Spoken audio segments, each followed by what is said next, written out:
We all hear about incentives in the news, and we think that the government is giving some big number of incentives to a company, billions of dollars. And the reality is that that $1 billion is really a subset of what that company will be bringing to the community. Jane Van Seal has been working in incentives and compliance for several years now. She channeled her expertise in the subject to create a startup that makes applying for and complying with incentives much quicker and easier. When companies do what they promise, we help them collect their benefits.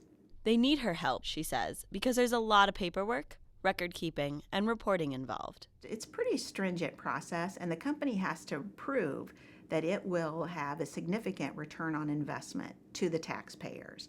It's not like it can be a one-for-one. A company can't go in and go, hey, I'm going to give you $10 of taxes, so you need to give me $10.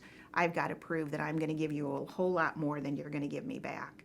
So there's a whole process that goes through, and in that contract, the company has to promise to add a certain number of jobs at a certain wage and maybe invest a certain amount of capital. IncentiLock will help with incentive applications, which might be returned by a combination of options from the government.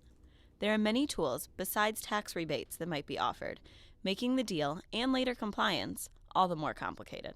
For these jobs, when we talk about permanent new jobs, you have to look at the program. The program might say that someone who works 32 hours a week is qualified as full-time. Well, most companies say 40 hours are full-time. Sometimes you can aggregate all part-time people and convert them to full-time equivalents. Sometimes part-time people don't qualify at all. And then there are all kinds of other criteria that you need to look at under the program, and that's really what takes so long.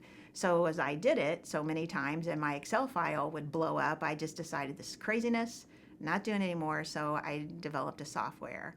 That software has been getting a great response from many companies nationwide and earned IncentiLock an Arch grant. Having a global competition say that you have a viable product and a viable trajectory means everything. And I think being part of Arch grants, what comes with that is a responsibility to continue to make connections, to give back, and help St. Louis grow or help Missouri grow. Van Seal says that she thinks the overwhelmingly negative perception about incentives comes from a lack of information about the projects and their benefit to the community.